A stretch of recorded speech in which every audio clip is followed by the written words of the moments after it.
It's awfully dark out today, but I'm okay with that. It's only gonna get darker here in a few minutes. Sun, where we're going, we don't need sun. I got here early today, so I have time to play around a little bit more.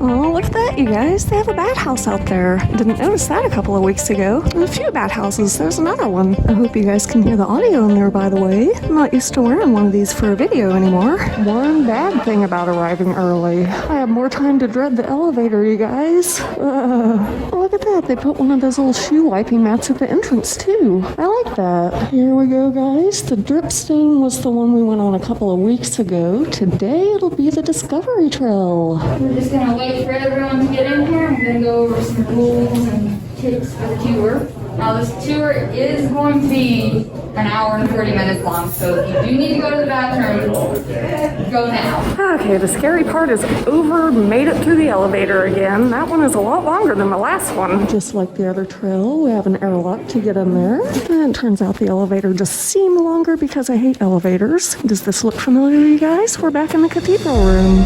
Formation's very close to the trail in this cave. We saw the other side of this one a couple of weeks ago. Pretty gorgeous from here. Some limestone. So this is what we call our discovery room. We call it the discovery room because it was the room that led to the discovery of our cathedral room that we descended down through. This room is one of the largest you've been to, but it isn't the largest. It's 100 feet by 100 feet by 100. So it's a pretty big room. People come into a room and they see a large flat ceiling like this, they start getting a little nervous. Because large flat ceilings, they're supporting a lot of weight and they're not in very good shape to support that weight. So they're more prone to breaking and fall. Now the really cool thing about this layer of limestone is that it was laid down in one solid block. So it's essentially a solid rock that's pushing up on the ceiling and supporting all of the ground above. Now today we're going to be mostly in a layer of limestone called platinum limestone. It looks like this. There's a lot more bones and layers, and that's because it was made of lots of little layers. Now when you see layers of rock, that's made marking different points in time. Some layers are fairly large and thick, others can be a little bit thinner. This is one of those places I really wish I had a better camera. But even if I did, it wouldn't do it justice. Wish I could have gotten a good shot of this room from the top.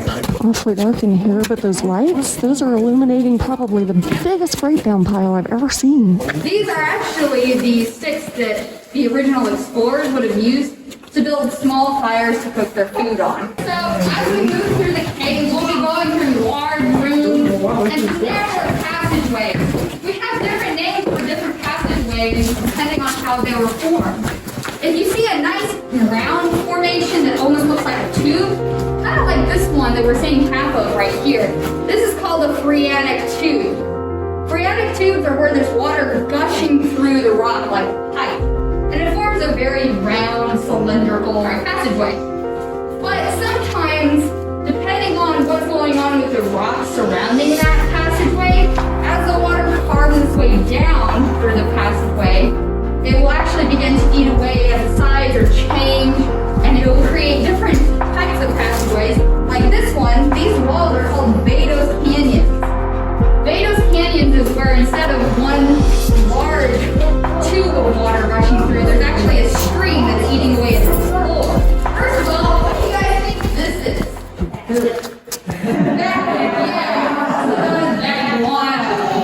This is actually a hibernation colony, so they'll down here in the wintertime.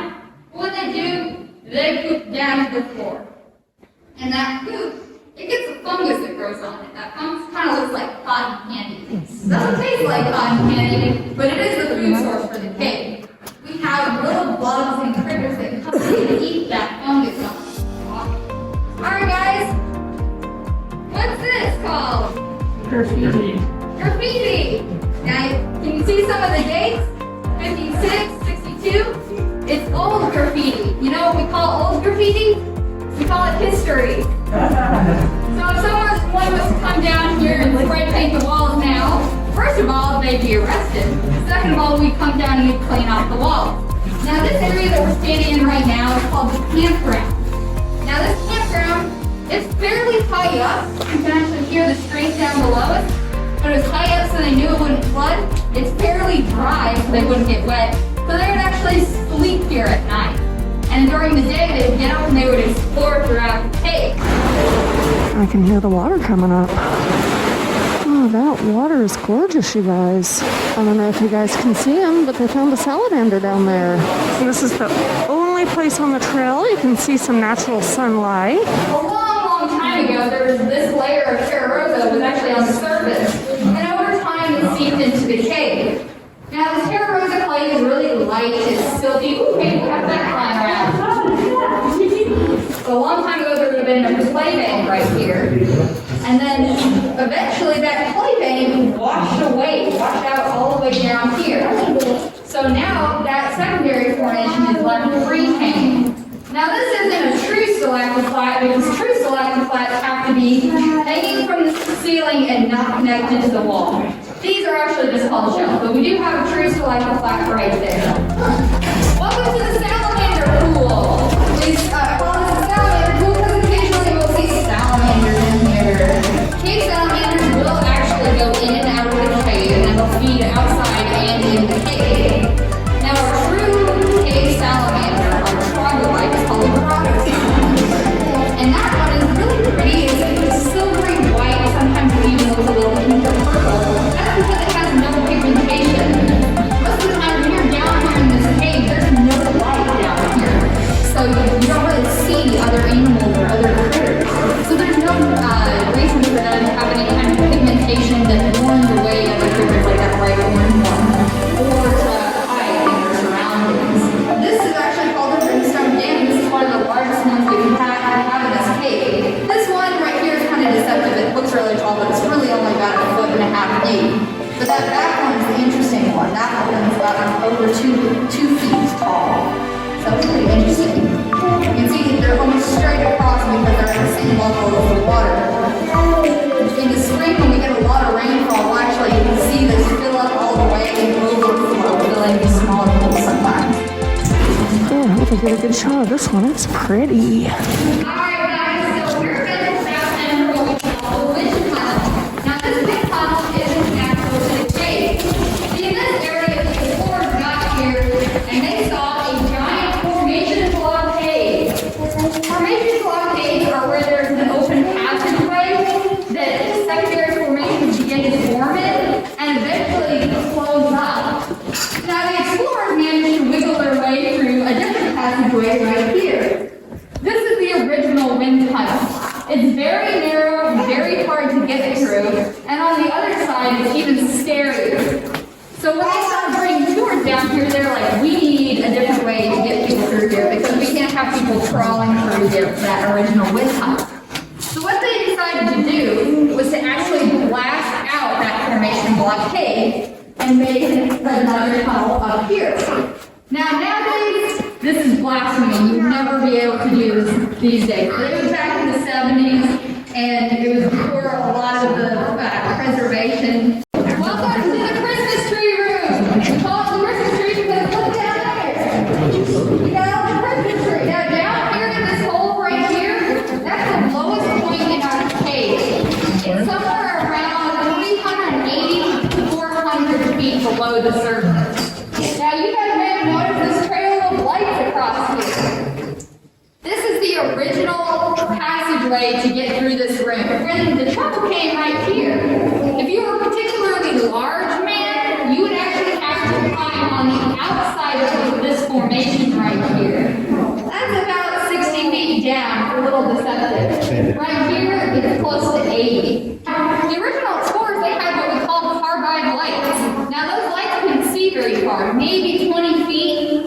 So when they were looking down here, they couldn't see all of this below them. They pretty much could see a little void, maybe a glimpse of these formations down here. But they didn't know how deep it was.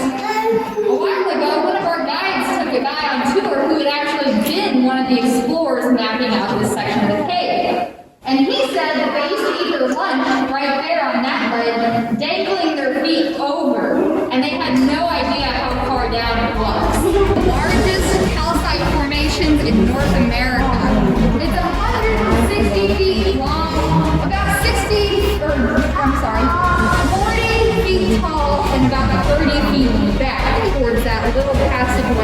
in the rock right there.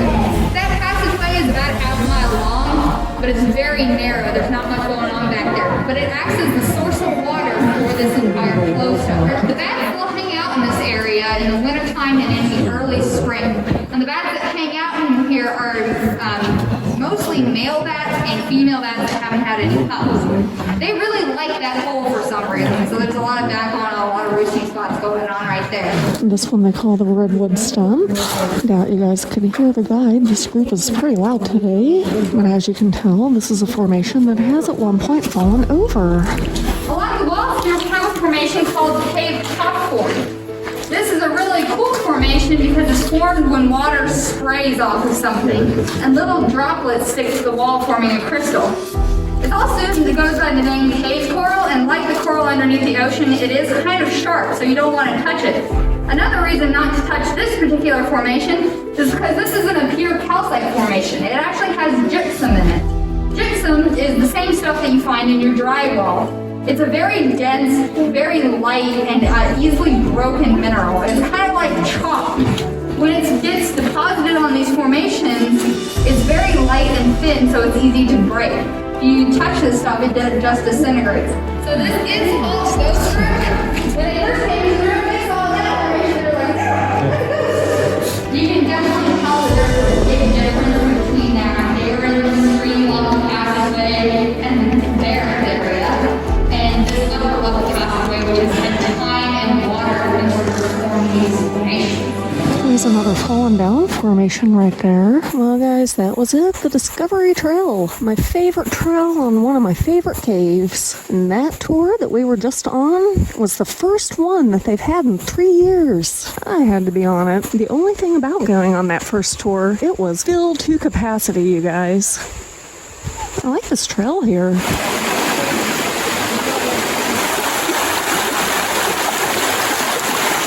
While I was here, I would show you guys why this is called Blanchard Springs Caverns. Here we are at the springs.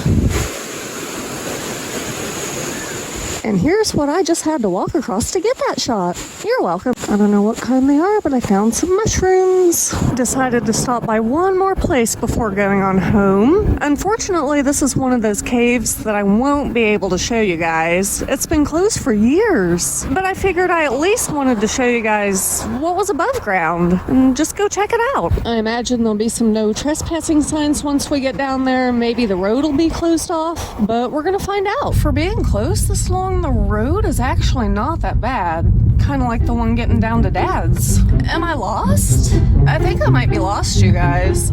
The road did fork a couple of times. It's been 25 years since I've been to this cave, and I have no idea if I took the right direction. So this little excursion just might be a bust. Anyway, thanks for coming along, you guys. There's some chickens. I don't know what I'm doing next week, but I hope to see you then. Now let's see if I can find my way out of here. You know, I guess it wouldn't be a cat at large video if I didn't get lost at least every once in a while. I think we're about back to the highway though.